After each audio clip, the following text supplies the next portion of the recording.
का गुस्सा, घटाओं का शोर, सतर्क रहो ना हो कमजोर, सुन लो खबरें, देखो एहतियात, सुरक्षित रहना है पहली बात।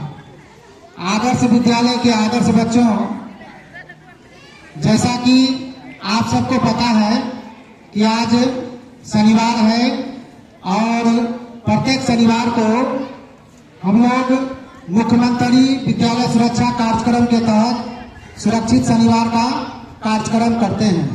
तो आज सुरक्षित शनिवार का विषय है चक्रवाती तूफान और आंधी से बचाव। तो अभी का मौसम इसी आपदा का है।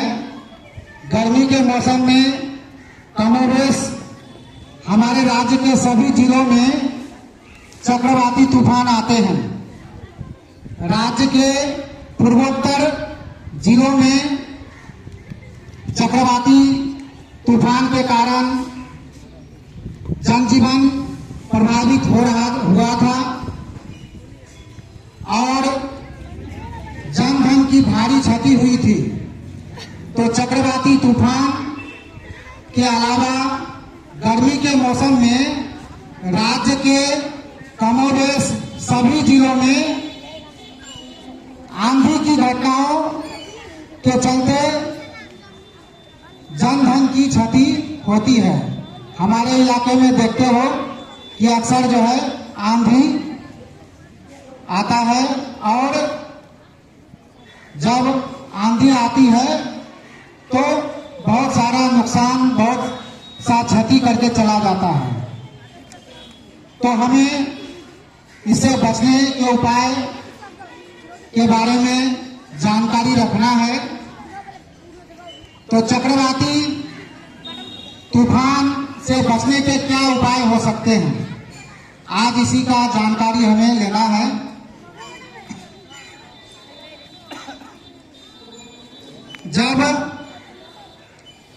जब तक आंधी तूफान जब आता है तो वह आंधी तूफान जब तक शांत नहीं हो जाए तब तक घर से बाहर नहीं निकलना है। कहने का मतलब यह है कि आंधी तूफान के समय हमें बाहर नहीं निकलना है। इससे खतरा हो सकता है हमें हमारे ऊपर कुछ, क्योंकि जब आंधी चलती है तो पेड़ पौधे उखड़ते हैं, गिरते हैं, पेड़ टूटते हैं, तो हमारे ऊपर गिर सकता है, हमें नुकसान हो सकता है। इसलिए जब भी आंधी तूफान आए तो घर में सुरक्षित रहना है, घर से बाहर नहीं निकलना है। आवास में ऊपरी तलों की अपेक्षा भूतल पर रहे।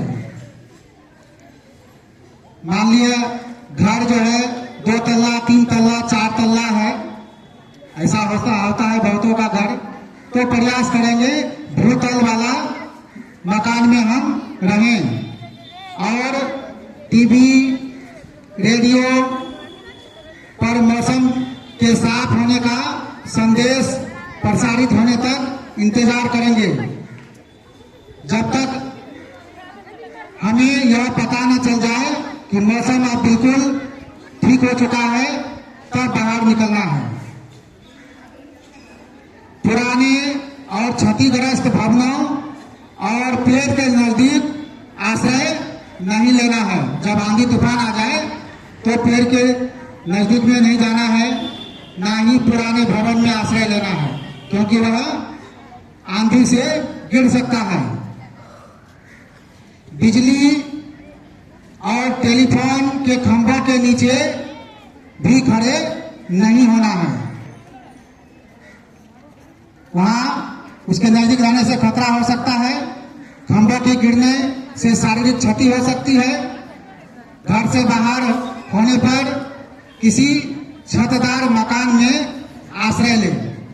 ठीक है, ये तो बचाव की बातें हो गई। हम पहले क्या तैयारी करेंगे, पूर्व तैयारी क्या करेंगे? हम लोग मकान बनाते हैं, घर बनाते हैं, तो वह होना चाहिए। किसी बच्चे का स्लोगन में है, हाँ यहाँ 2 पड़े ये खड़े, 2 पड़े ये खड़े, इसका मतलब 2:1। घर का जो छत होना चाहिए, जैसे टीना का बहुत सारा है, देखो यहाँ ये जो टीना का मकान है, ये देख रहे हो, इस तरह का बनावट घर के छत का होना चाहिए। इस तरह का बनावट रहने से आंधी से वह घर नहीं उड़ सकता है, संभवतः वह नहीं उड़ेगा। तो घर के छत का बनावट 2:1 होना चाहिए और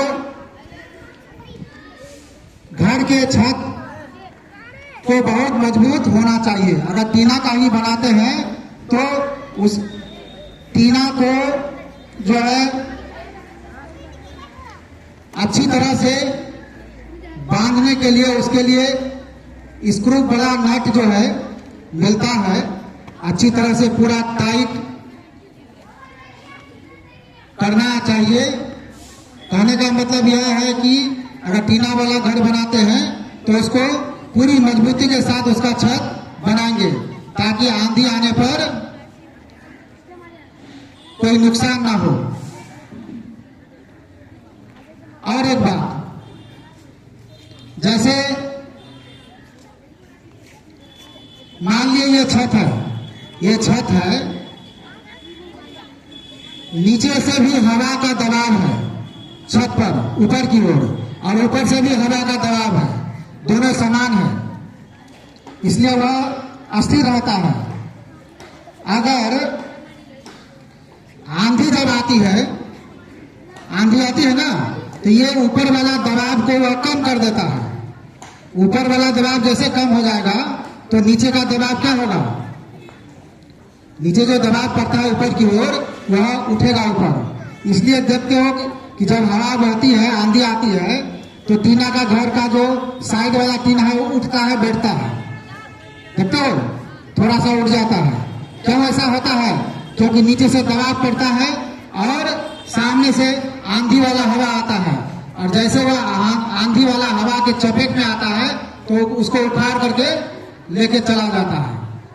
इसलिए वैसे घरों में क्या क्या कहता है उसको, ये बंसी वाला जो होता है ना, देखे हो घर में लोहा का, उसको जो है लगा करके जो है उसको अच्छा से बांध दिया जाता है। फूसका घर में भी किया जाता है। अगर वैसा कस करके बांध दिया जाए जगह जगह पर तो उसको उड़ा के नहीं ले जा पाएगा, और उड़ाएगा तो उसको पूरा घर ही उड़ा के ले जाना होगा। ऐसा व्यवस्था होता है। अगर उड़ाएगा तो सिर्फ छत को नहीं, पूरा घर को ले जा सकता है। जब भी उड़ेगा तो पूरा घर को तो उड़ा नहीं सकता है जल्दी। तो ऐसी व्यवस्था होनी चाहिए पूर्व तैयारी में। ठीक है, चलो धन्यवाद।